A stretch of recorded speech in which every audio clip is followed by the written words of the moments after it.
Hello, my name is Amanda Alcaraz, and I will be doing an integrative case analysis on Johnson & Johnson. So let's look at some background. Well, Johnson & Johnson is a company that was founded in 1886 by the Johnson brothers, by three brothers. They were a small company that had about a dozen employees, and they mainly focused on medical equipment. Eventually, when they started to grow, they started to move on to different products such as first aid kits. And eventually, they started to create more jobs, especially during the Great Depression. Now, in today's society, they have about 125,000 employees in the company worldwide. And they have products, not just medical equipment, but they also have products such as baby powder, lotions, medicine, bandages, and other household items that people use today. So we'll be looking at a quick video on Johnson & Johnson.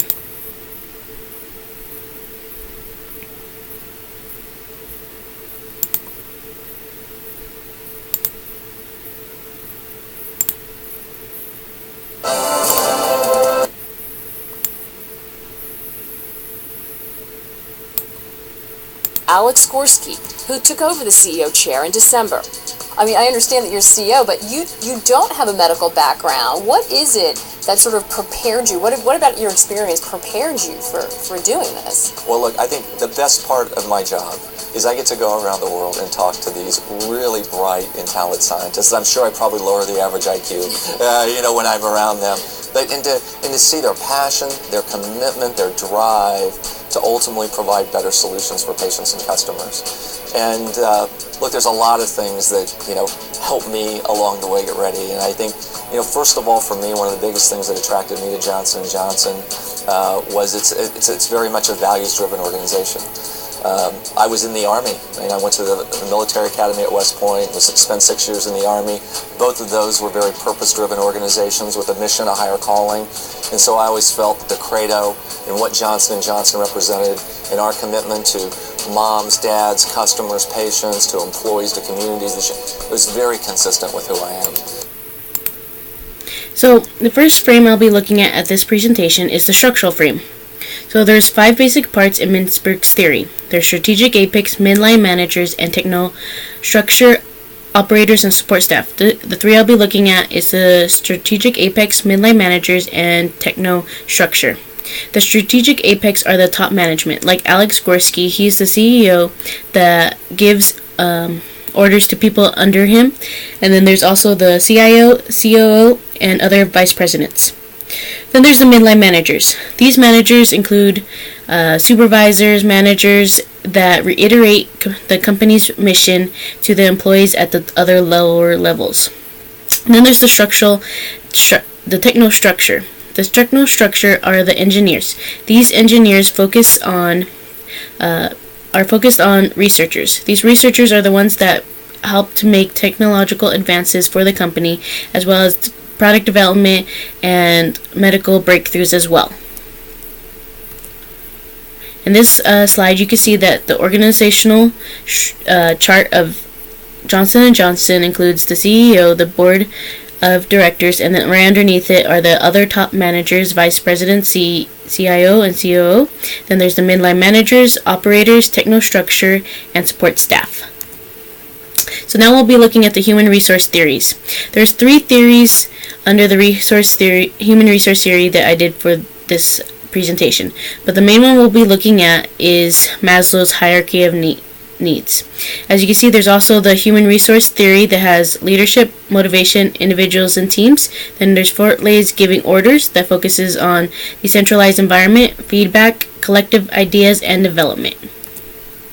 So for Maslow's hierarchy of needs, it focuses on the 5 needs. The first one is the physiological need.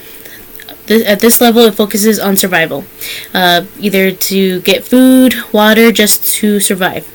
At Johnson & Johnson, they provide value-added programs as well as the AP that help employees to gain help in situations, either financial or if they need help with daycare and other things, and this helps them pay the bills, which helps them pay for food, water, and their daily lives. Then there's safety. Safety focuses on health, safe, and economic security. So at Johnson & Johnson, they have an e-health web and your benefits resources. These focuses on helping employees stay healthy, as well as provide them programs for retirement, pensions, or other things that they're looking for at this company for security. Then there's social. At this level is the belongingness. At Johnson & Johnson, they focus on mentorship. They focuses on building relationships with employees from the top to the bottom, and then create opportunities for them to grow in the company. Then there's esteem.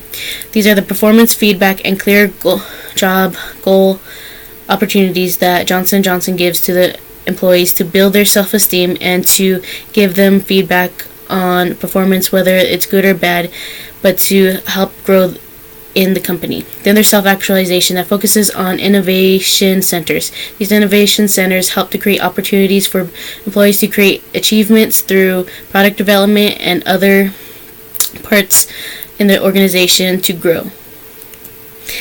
And then there's I have three theories under political frame. So the main one I'll be focusing on is Mintzberg's power game and the players. At Johnson & Johnson, they have the skills to create innovative breakthroughs in medicine and science. They also have the willingness to increase in these medical innovations to help future researchers.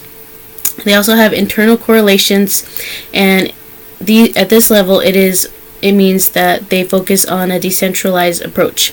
They focus on having interactions between employees and top management that helps create a better work environment. And then there's the external correlations that focuses on outside the organization. So at Johnson & Johnson, they have partnerships and deals with other companies such as Alkalide, where they focus on product and investing on new medical breakthroughs. And then there's also the government that is on the external correlation. That the government provides the regulations and policies that Johnson & Johnson has to follow to pass consumable products to employees.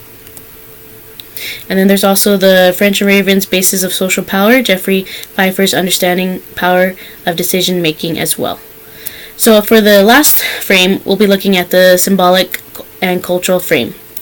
So there's three theories at this level. There's Shine's defining organizational culture.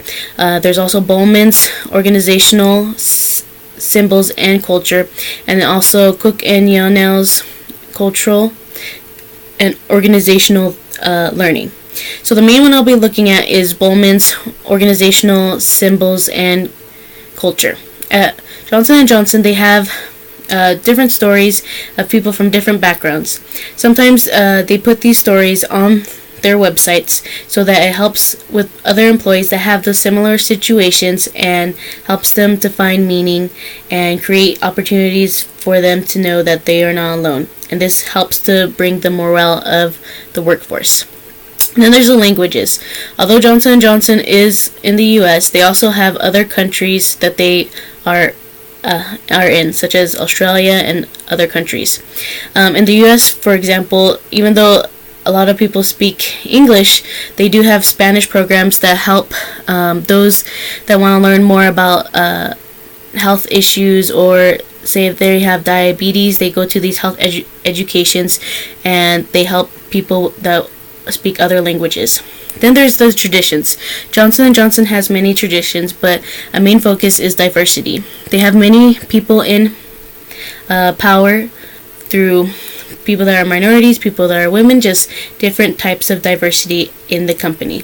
This helps to create better traditions for future generations to follow and guidance for leaders as they move up into the company.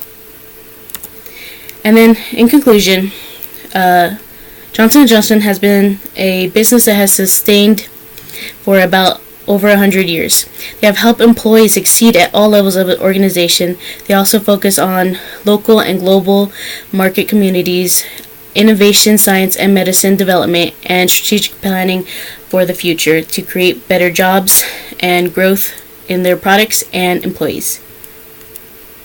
And the last page is just the works cited page.